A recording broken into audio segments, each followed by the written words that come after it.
मोहतरम हाज़िरीन बुजुर्गों और दोस्तों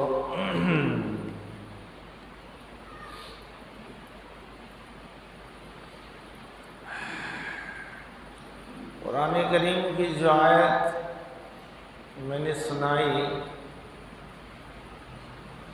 अल्लाह कह रहा है कि हमारी निशानियों में से एक निशानी यह है कि हमने तुम्हें जोड़ा जोड़ा बनाया।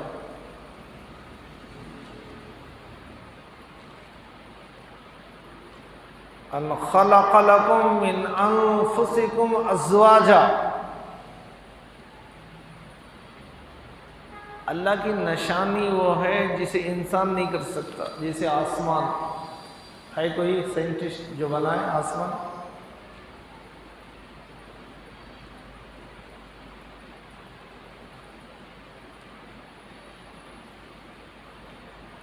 घास डाले और दूध निकले, है ऐसी कोई मशीन? अल्लाह ने गाय, बकरी, भैंस, ऊंट बनाया, घास खिलाओ पाकीज़ा दूध निकलता है।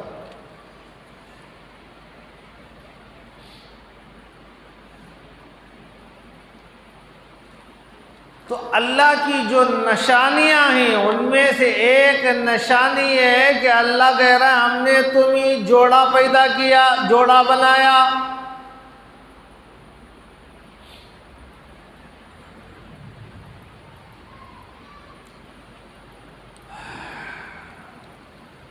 तो तो मेरे भाइयों,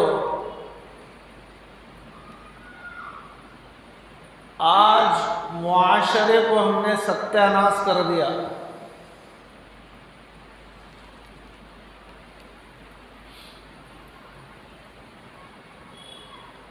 आज निकाह मुश्किल, गुनाह आसान।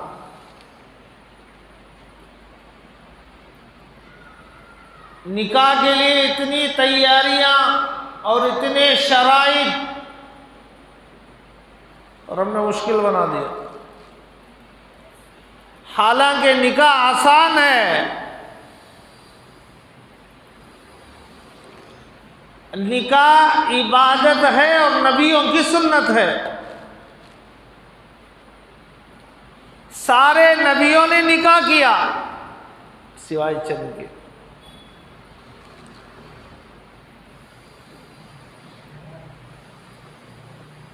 अल्लाह खुद कह रहा है, नबी हमने आज से पहले जितने नबी भेजे सबको औलाद, बीवी और बच्चों वाला बनाया।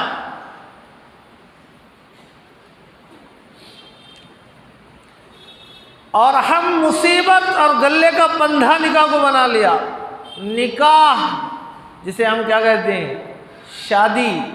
शादी है फारसी लफ्ज़ है जिसके माने आती है खुशी।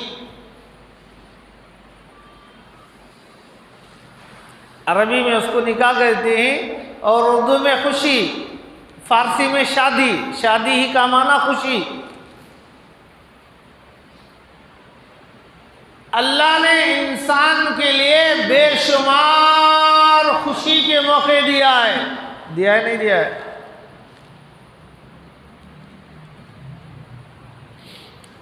हज़रत थानवी रहमतुल्लाहि अलैह लिखते हैं, इंसान की ज़िंदगी में सबसे कामिल खुशी उसके निकाह का दिन है।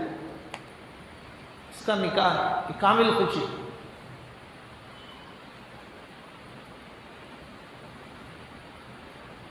मुकम्मल खुशी। अल्लाह ने खुशी के मौके दिया है। बच्चा पैदा होता है, खुशी होती है। बच्चा खूबसूरत है, खुशी होती है। बच्चा जब बोलने लगता है, खुशी होती है। होती नहीं होती? बच्चा बोलता तो भाग जाता, भूत आ गया बोलो। नहीं बोला तो परेशान होता। 4 साल हो गए अभी बोल नहीं रहा है। कहाँ ले जाऊं, कहाँ दम कराऊं, कहाँ तावीज़ डालूं, क्या करूं, ये चक्कर चलता है। बोलता है तो माँ बाप को खुशी होती है। होती नहीं होती?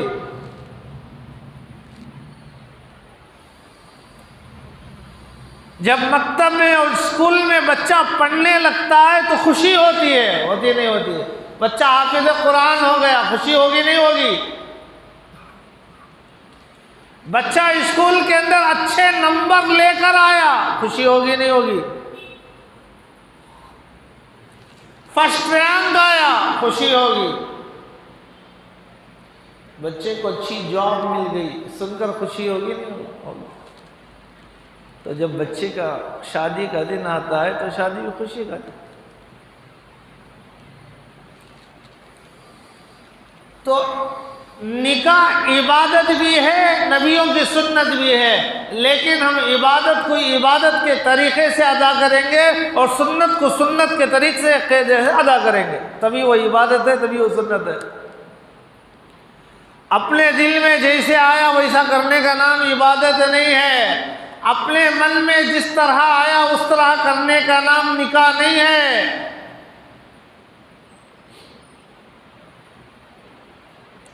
किताबों में लिखा है, पड़ोस के मुल्क का एक बहुत बड़ा रईस आदमी अपनी बेटी के निकाह के लिए 1 साल पहले से तैयारी शुरू किया। पैसे को पानी की तरह बहाते हैं। बोले तो क्या कहते हैं, हमें हमारा माल हमारी मर्जी, हमारा माल हमारी मर्जी। आंख बंद होने के बाद समझ में आएगा कि किसका माल किसकी मर्जी। कुरान तो कहता है, हमने तुम्हारे मालों को, तुम्हारे नफ्सों को, तुम्हारे जानों को हमने खरीद लिया है। अल्लाह खरीद लिया है, खरीद कर फिर हम ही को दिया है, इस्तेमाल करो।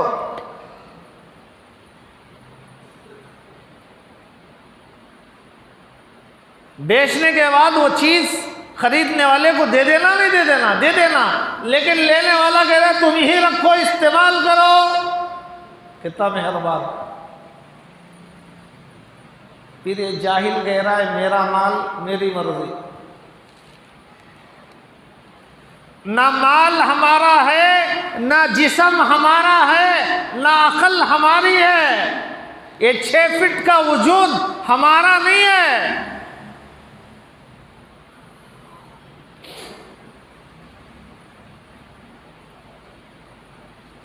सब उसी का है। तो निकाह इबादत भी है और सुन्नत भी है। तो वो रईस आदमी 1 साल पहले से शादी का इंतज़ाम, तैयारियां शुरू किया, प्लानिंग बनाया। क्या? जिस तरह मैं अपनी बच्ची की शादी कर रहा हूं, मुल्क में कोई और ना किया हो, यादगार हो। उसने प्लान बनाया, दावत में हर आने वाले के गले में 1000 का हार डालेंगे, हर एक के गले में।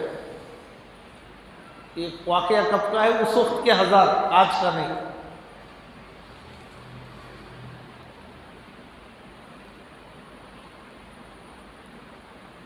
और खाने के लिए जो बर्तन होंगे वो कीमती पत्थर के तैयार किया और उस पर शादी की तारीख लिख दिया ताकि यादगार हो, और ऐलान करा दिया हर खाने वाला अपनी बर्तन अपने घर ले जा सकता है। ये यादगार है, इसे ले जाओ। तारीख है, शादी की तारीख ले जाओ, जब भी देखेंगे याद करेंगे कि फलां ने अपनी बेटी का क्या निकाह किया, भाई क्या शादी की। इतना सब इंतजाम हुआ। और दुल्हा वाले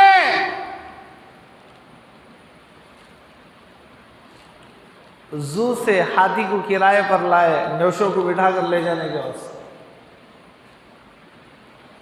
हमारी शादियां देखो, कलीमा पढ़ने आता कि नहीं आता कि सेकेंडरी।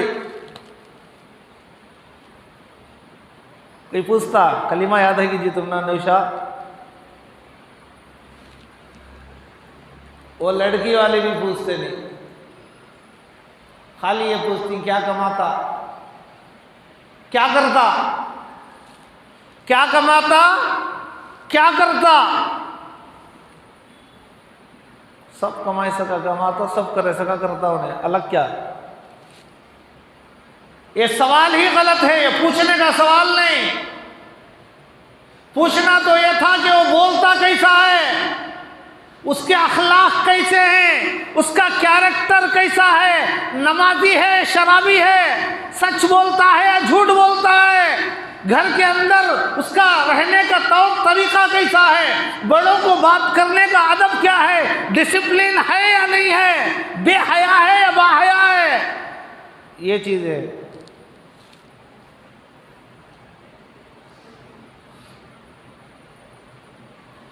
चीजें पूछने की। लेकिन हर एक पूछता क्या करता, कहते हैं क्या कमाता। अरे उन्हें क्या तो भी कमा को मरन है। उसे ये पूछो कि उसकी जिंदगी सुन्नत के मुताबिक है या नहीं। सुन्नत के मुताबिक नहीं है, चेहरे से सुन्नत खत्म है, वो क्या कमाया तो क्या करना है, उसकी जिंदगी में बरकत नहीं रहती।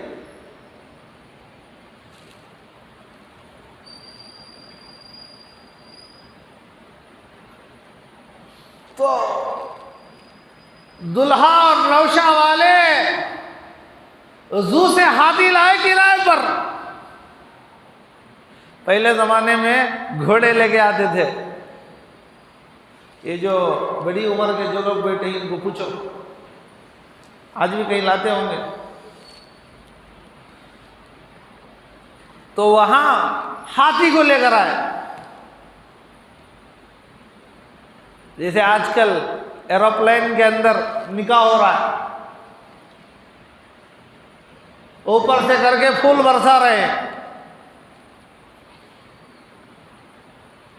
ये सब नमूद, दिखलावा, रियाकारी, ना उनके दिल में अल्लाह का डर है, ना वो निकाह को इबादत समझ रहे हैं, ना सुन्नत समझ रहे हैं।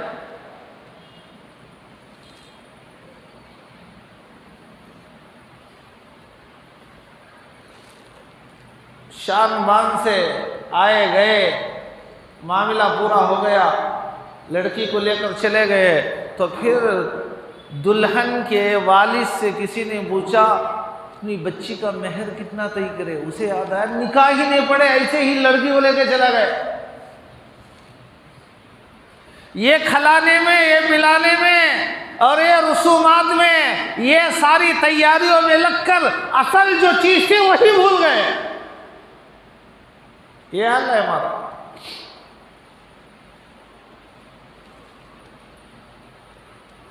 इसीलिए हमारा मुआशरा तनज़्ज़ुली की तरफ जा रहा है, डाउन जा रहा है। मुसलमान को हिकारत की नज़र से क्यों देखा जा रहा है? इसलिए कि वो इस्लाम पर नहीं चल रहा है, उसे पसंद नहीं है, सिर्फ नाम का मुसलमान है, टाइटल लगा लिया है, दिल से राजी नहीं है। दिल से राजी होता तो यूं चीखा मार मार को जुमा में बोलने की जरूरत नहीं थी, खुद आते। सूद के बारे में बताने की जरूरत नहीं थी, लॉटरियों खेलने के बारे में बताने की जरूरत नहीं थी, रिश्वत लेने के बारे में बताने की जरूरत नहीं थी, चोरी करने के बारे में बताने की जरूरत नहीं थी। इसके दिल के अंदर डर आ गया तो वो सारे गुनाहों को खुद ब खुद छोड़ देगा। नमाज उसके लिए आसान, इबादत उसके लिए आसान, रमज़ान के रोज़े उसके लिए आसान, अल्लाह का हुक्म पूरा करना उसके लिए आसान, जुमा में अव्वल अज़ान पर मस्जिद आना उसके लिए आसान, हज करना उसके लिए आसान, उम्रा करना उसके लिए आसान, अच्छी से अच्छी चीज़ अल्लाह के रास्ते में देना उसके लिए आसान, मसाजिद के ऐलान पर हाथ बढ़ाकर देना उसके लिए आसान, गरीबों की मदद करना उसके लिए आसान, सारे काम उसके लिए आसान हो जाए।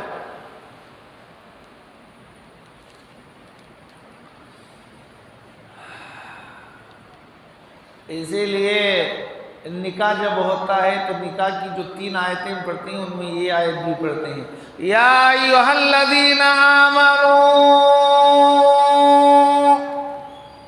इत्तक़ुल्लाह हक़्क़ तुक़ातिह, या अय्युहल्लज़ीना आमनू इत्तक़ुल्लाह हक़्क़ तुक़ातिह वला तमूतुन्ना इल्ला व अंतुम मुस्लिमून। ऐ ईमान वालो, अल्लाह से डरो, ऐसा डरो जैसे डरने का हक है।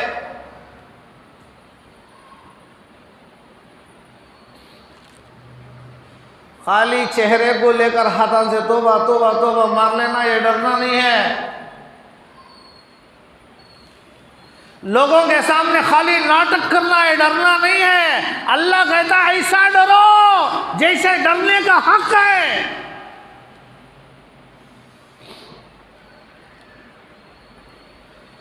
भाई निकाह खुशी का मौका है, अल्लाह के रसूल मौत याद दिला रहे हैं।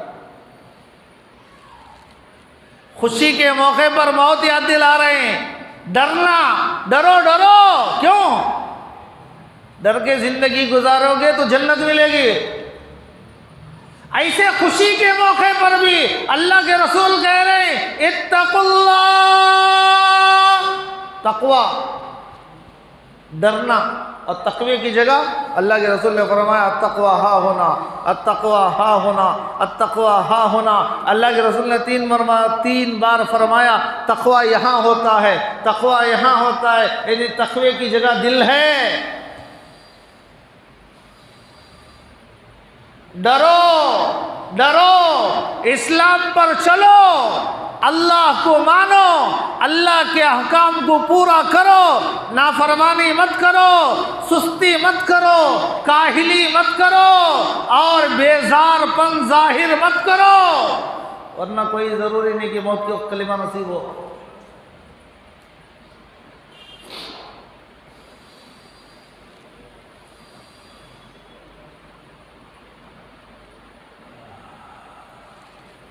तो मेरे भाइयों, इस्लाम ने हर शोबे का सिस्टम बताया है कि किस तरह करना है। तो निकाह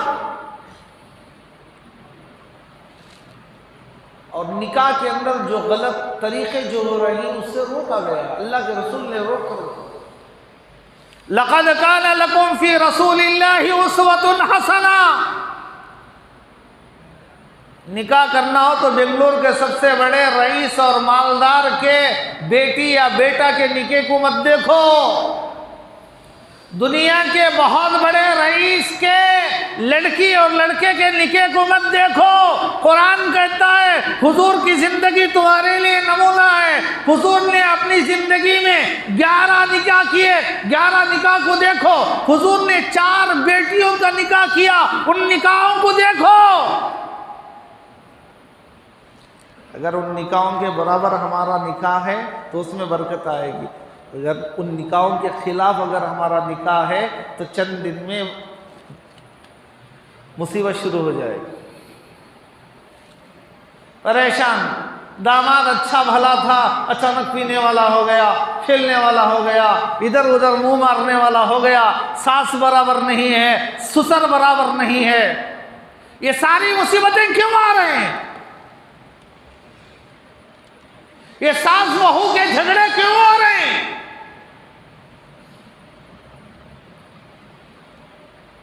हमने इस्लामी तरीका पसंद नहीं। खुशबू लगाकर, टोपी पहनकर, लिबास पहनकर, बावजू बैठकर मस्जिद में अपनी बच्ची का निकाह पढ़ाना हमारे लिए पसंद नहीं। हमें पैलेस में करेंगे, टाउन हॉल में करेंगे, विधानसभा में करेंगे, खड़ को पेशाब करने वालों की जगह में करेंगे, बरकत आएगी। शुरू ही से हमारा काम उल्टा। ये आप ही नहीं, हम सब, हमारे काम ही ऐसे उल्टे और उम्मीद अच्छाई की रख रही। कहां से होगा? ये जो बीज डालोगे वही दरख्त आएगा। काटी का बीज डालकर आम के दरख्त की उम्मीद लगा के बैठना, ये आम का दरख्त आएगा, आम लगेंगे, मैं खाऊंगा, मेरी नस्लें खाएंगी, ये दीवानापन और पागलपन है। इसलिए मेरे भाइयों जरा सोचो समझो। आजकल निकाह को बहुत मुश्किल बनाया जा रहा है। जोड़ा होना, गाड़ी होना, कार होना, जहेज होना, हमना नको तुम्हारी बच्ची दिया। हमारे बच्चे को 1 रुपया भी नको। 100 तोले सोना अपनी बहू को दे दो। वैसा बोलने वाला हलाली है या हरामी है? धोखा दे रहा है। अगर उसके अंदर अल्लाह का डर होता तो बोलता ऐसा खाओ या ऐसा खाओ, दो भी खाना है। किसे धोखा दे रहा है? हमें नहीं मांग रहे, हमारे बच्चे को नको। जरे तो ओपन बोलते हैं इतने होना, हमें इतना पढ़ें, इतने फीसा बनने, इतना करें, इतना घर को मुफ्त में तुम्हारा दामाद बना ला। अरे भाई मत बना, तेरे बेटे को तेरे घर में रख लेकर जा, रोज पूछा कर। गरीब का खून चूसने के लिए कौन कह रहा है? क्या अभी दोनों को 1000 आदमी की खाली दावत कर दो।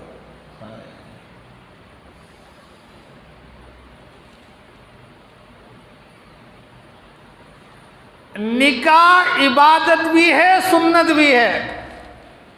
निकाह इबादत भी है।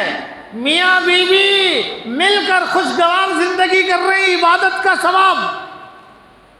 शोहर बीवी को देखकर खुश हो रहा है, बीवी शोहर को देखकर खुश हो रही है, गुनाह की तरफ ख्याल नहीं जा रहा है, इबादत का सवाब। और निकाह करना नबियों की सुन्नत है। निकाह किया तो नबियों की सुन्नत अदा किया, सुन्नत का सवाब। और निकाह में 2 ही खर्चा, निकाह में 2 ही खर्च, ये हमें बना लीजो। हो लड़की है भाई, लड़की है, अभी से जमाना शुरू करो, क्यों देना ना। इस्लाम में 2 ही खर्च ही निकाह में, एक महर, एक वलीमा। महर वाजिब है, वलीमे की दावत सुन्नत है। महर भी लड़कियां, वलीमा भी लड़का, दोनों खर्च लड़के के। लड़की वाले का क्या आदिश नहीं है, लेकिन यहाँ पूरा लड़की वाले हमारे नहीं। वो कार्डा छपाती ना, वो भी वो फकीर आकर बोलता हम ना 1000 दे लो। नौशा का बाप आकर बोलता वो कार्ड हमारे भी, हमना भी 500 1000 हमारे भी उसमें मिला लो। 1000 आदमी हमारे खाने के। वलीमे की दावत सुन्नत है, निकाह की दावत हराम है।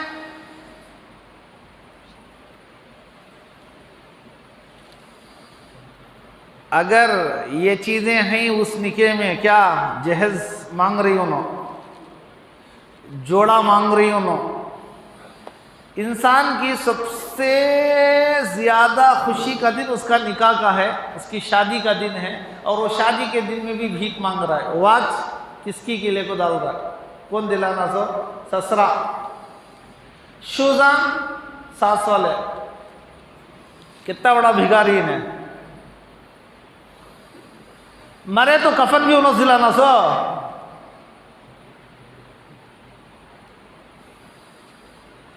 अपनी खुशी के दिन में भीख मांगकर खुशी मना रहा है। ये कैसा गैरतमंद है, ये मर्द है या नामर्द है? भाई ये सोचने की बातें हैं। मैं आप लोगों को समझा रहा हूं, हमारा माशरा गारत हो गया है भाई। मुहर्रम में एक बार हमें जुलूस निकाल कर समझ रहे हैं हम पूरे मुसलमान हैं। नहीं, हमारी हालत देखो, मैं आईना बता रहा हूं, देखो अपनी हालत देखो। सबके लिए, तुम्हारे लिए भी, मेरे भी लिए, सारे मुसलमानों के लिए है। ये खाली चंद आदमियों के लिए नहीं। इस गलतियों में सब शामिल हैं। देख लो अपने बच्चों की निकाह के अंदर।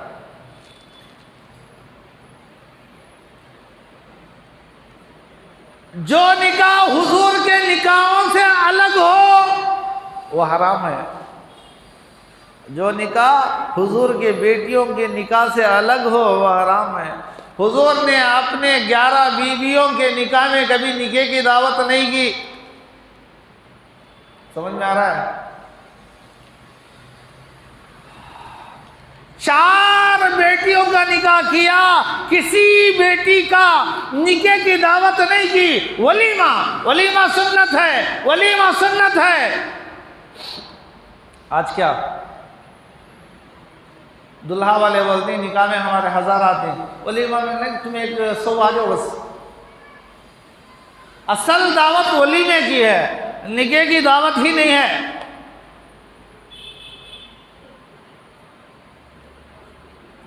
तो जिस निकाह के अंदर रसूमात हो, जिस निकाह के अंदर जोड़ा, घोड़ा और रकम, दावत का मुतालबा हो, ऐसे सारे निकाहों के अंदर शिरकत करना उलमा ने हराम लिखा है।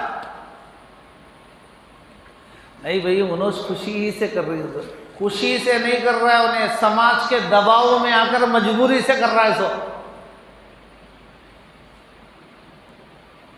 काका हाथ मार के सूद पर पैसा लेकर कर रहा है, पता नहीं इज्जत।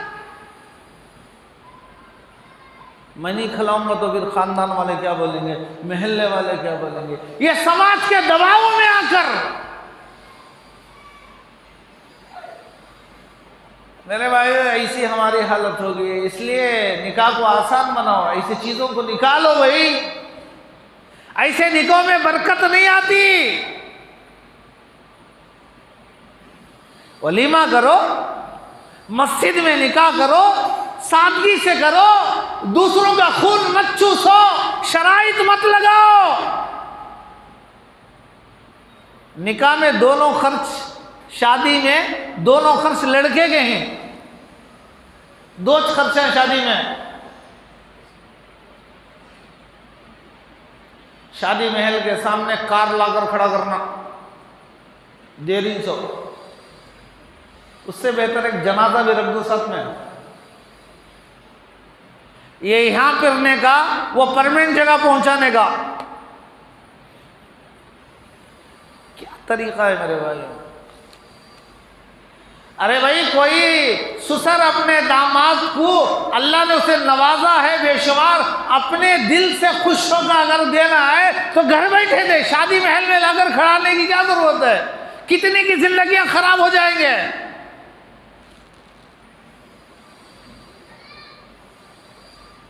कितने गरीब बच्चों को ताना सुनना पड़ेगा, देखे उनके अब्बा दिए, तुम्हारे अब्बा क्या दिए।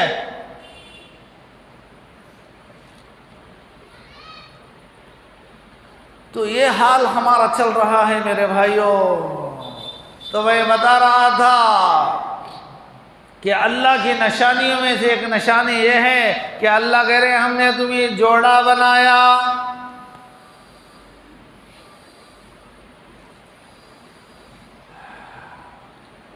लड़का भी दीनदार हो, लड़की भी दीनदार हो, सुन्नत तरीक़े के मुताबिक निकाह हो तो उस घर में बरकतें आएंगी, उस घर में मोहब्बतें आएंगी, उस घर में प्यार आएगा। और माँ बाप पहले ज़माने में अपनी बच्ची को समझा कर भेजते थे, बेटी जिस घर से तेरी डोली जा रही है उसी घर से तेरा डोला उठेगा। लेकिन आज जरा क्या बोले तो फिर आज जवाब दे अल्लाह में है ना, वहां नहीं दबे हुआ।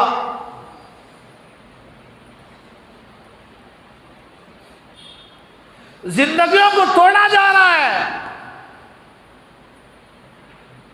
एक तो निकाज नहीं करते, हमारा बच्चा भी 30 साल का, दूध के दांता भी झड़े नहीं।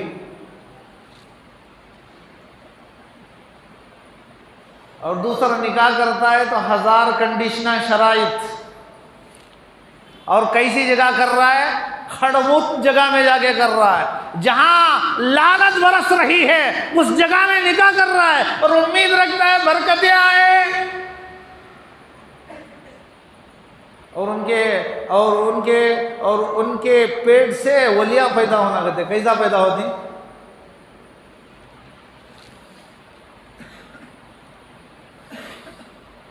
जो औरत रोजा रखे और रोजा इफ्तार कर रही सिनेमा देखते हुए तो रोजे का सवाब मिलेगा? हाँ भाई, कहां तक गिर रही है हमारी कौम। हर लाइन से नीचे बात बिल्कुल समझ में नहीं आ रही।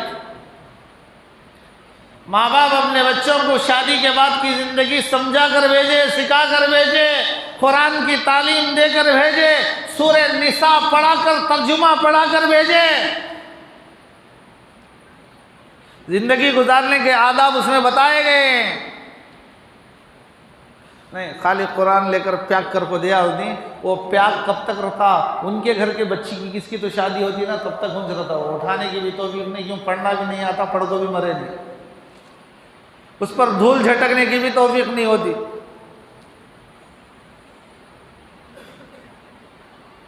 ये हमारा हाल है। किताबों में लिखा है, एक वाकया बताकर बात खत्म करूंगा। हजरत सईद इब्नुल मुसय्यिब बहुत बड़े ताबई, हजरत अबू हुरैरा रजी अल्लाह, उनके दामाद।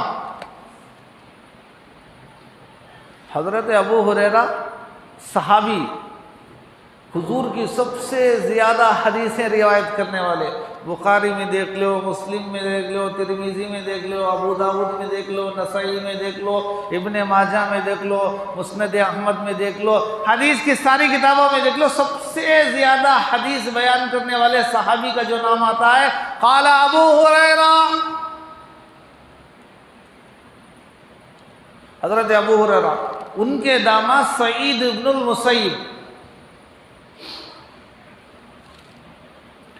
हज़रत सईद इब्नुल मुसय्यिब की बेटी का निकाह उनके ज़माने में उनके वक्त के बादशाह के बेटे का पैगाम आया कि तुम्हारी बेटी को बादशाह के बेटे की बीवी बना दो, पैगाम आया। भाई खुशी की बात नहीं। बड़े आदमी का रिश्ता आ रहा है तो आदमी क्या करता? इनकार करता नहीं करता। जब हज़रत सईद इब्नुल मुसय्यिब के पास पैगाम आया तो कहा मैं अपनी बेटी से मशवरा करके बताऊंगा। बच्चों से मशवरा भी लेना है, ऐसा लपट को भेज डालना नहीं। क्यों? ऐसी तरबियत तो नहीं हुई है कि लपट कर भेज। बेटी के पास आकर कहने लगे बेटी वक्त के बादशाह के बेटे का पैगाम आया है कि वो तुझे अपने निकाह में लेना चाहता है, लेकिन बेटी मुझे रिश्ता मंजूर नहीं है।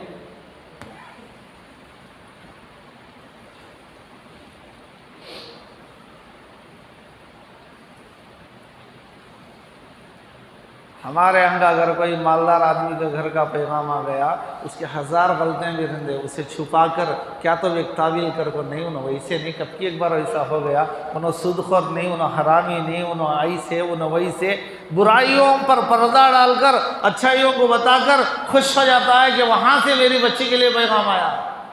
यहाँ देखो ताबई इनकार कर दिया, मुझे पसंद नहीं। क्यों? जब तू उस घर जाएगी, उसके घर जाएगी, वहाँ के राहत को देखेगी, वहाँ के आराम को देखेगी तो इबादत भूल जाएगी। फजर की नमाज में पूरे घर वाले पढ़ को सो रही तो इन्हें उठेंगी, 1-2 दिन उठकर इन्हें भी ऐसा जोया। माहौल का असर होता नहीं होता? पूरे सोने वाले हैं तो उनमें से एक आदमी उठ को जाएगा, 1 दिन जाता, 2 दिन जाता, तीसरे दिन है इनो सब सोई, मैं भी सो जाता हूं। इबादत भूल जाओगे।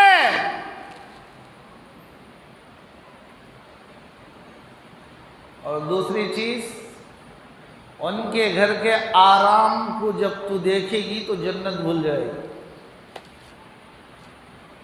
जन्नत याद रहेगी तो जन्नत में जाने के लिए नेक अमल करेंगे।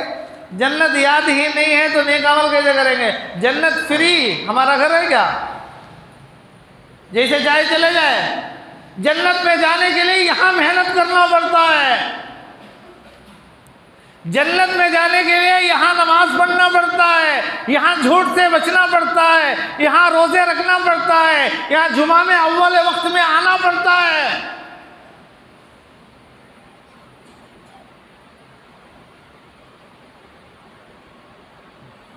इनकार कर दिए। जब इनकार की बात बादशाह को मालूम हुई तो उन्होंने सख्त सज़ा दी। हजरत को बुलाया, गिरफ्तार करके लाया, कपड़ों को निकाल दिया। अरब की सर्द ठंडक में, ठंडक का ज़माना, अरब की गर्मी भी सख्ती, ठंड भी सख्त, धूप भी, गर्मी भी बड़ी ख़तरनाक। अब हज में गए ना, उनको पूछो आने के बाद। और सर्दी, यहाँ की सर्दी नहीं। थोड़ा मौसम ठंडा हो गया तो हमें बनियाना वाला लगा दें, गर्म बनियान, कानों को भी लपट ले को, जिस्म को भी लपट ले को, पावां को, हाथों को सब छुपा ले गया थी। क्यों भाई? खैरियत है, 40 दिन हो गए। वहां की सर्दी, उस सर्दी में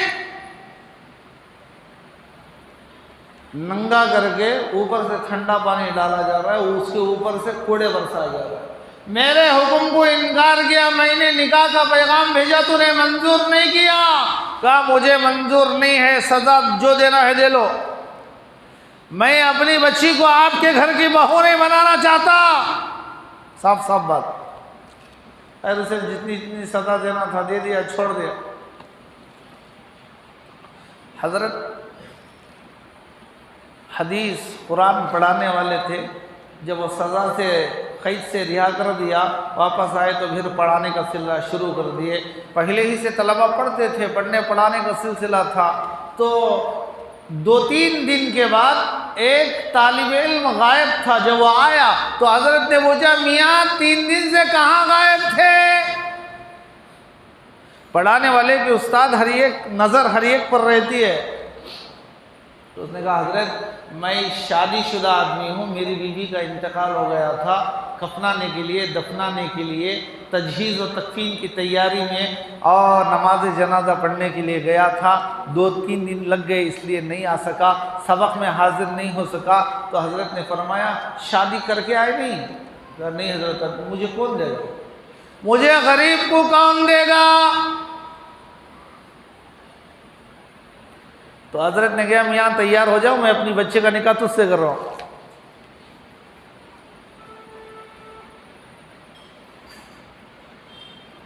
ये लो पैसे, जाओ तैयारी करो शादी की, मेहर अदा करो। इखलास वाले ये होते हैं, बोल को ऐलान कर को मस्जिद में ऐलाना करा को, इनो भेज रही सो, इनो दे रही सो, इनो मदद कर रही सो, ये मुसलमानियत नहीं है। बंद मुट्ठी जाओ।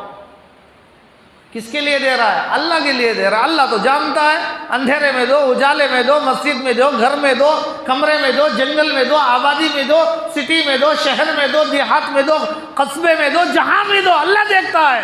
अल्लाह को तो मालूम है, अल्लाह से छुपाएगा? नहीं छुपा सकता।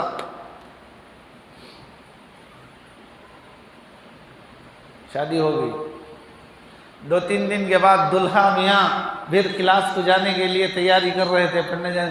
बीवी ने पूछा, कहाँ जा रहे हो? आपके अब्बा के पास दीन हासिल करने जा रहा हूँ। भाई 2-3 दिन तो मैंने छुट्टी ले लिया शादी में, अब फिर पढ़ने जा रहा हूँ। उन्होंने कहा, आपको वहाँ जाने की ज़रूरत नहीं, आप तैयार होकर यहाँ बैठ जाओ। मेरे अब्बा के पास जितना इल्म है, मेरे अब्बा ने उतना इल्म मुझे सिखाया है, मैं आपको पढ़ाऊँगी। ऐसे अगर घराने हो, ऐसी अगर दुल्हने हो, ऐसा अगर मुआशरा हो, तो फिर उस खानदान के अंदर अब्दुल कादिर जिलानी क्यों पैदा नहीं होंगे? उन्होंने बादशाह के पैगाम को ठुकराया, निकाह को ठुकराया, एक दीनदार घराने को उन्होंने तरजीह दी, एक दीनदार लड़के का इंतखाब किया। लड़की का ये आलम आलिमा और परहेजगार, मुत्तकी, तकिया, नकिया, क्या तरबियत थी, क्या तालीम थी, तो फिर उस घर के अंदर बाहर नहीं आएगी तो क्या आएगी? तो इसलिए मेरे भाइयों, निकाह को आसान बनाओ, दीनी तालीम दो, अपनी बच्चों की सही तरबियत करो। दुनिया के माहौल को देखकर, दुनिया के रंग में रंग कर आखिरत को मत भूलो। हर चीज़ में नमूना इस्लाम है, नबी की ज़िंदगी है। नबी की ज़िंदगी को देखो, देखकर सुन्नत के मुताबिक अदा करने के अल्लाह ताला हम तमाम को तौफीक अता फरमाए। आखिर में एक मसला है। मसला ये है, सजदे के अंदर पैर की जो उंगलियां ही वो जमीन को लगना, पूरे, नहीं तो 3, नहीं तो 2, नहीं तो कम से कम 1 तो जमीन को लगना।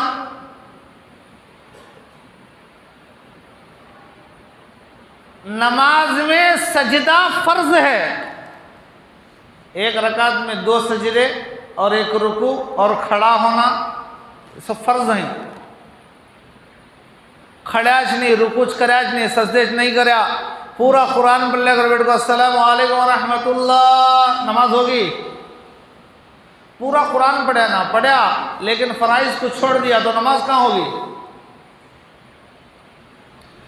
तो सजदा फर्ज है, और फर्ज सजदे के अंदर सजदा अदा कर रहा है तो पैर के उंगलियों का जमीन से लगना जरूरी है। अगर किसी ने नहीं लगाया, उठा दिया यूं पावा उठ को ही, पेशानी भी नाक लगाया है लेकिन पीछे पावा, उसे मालूम भी नहीं, उसे आदत होगी इस आदमी को।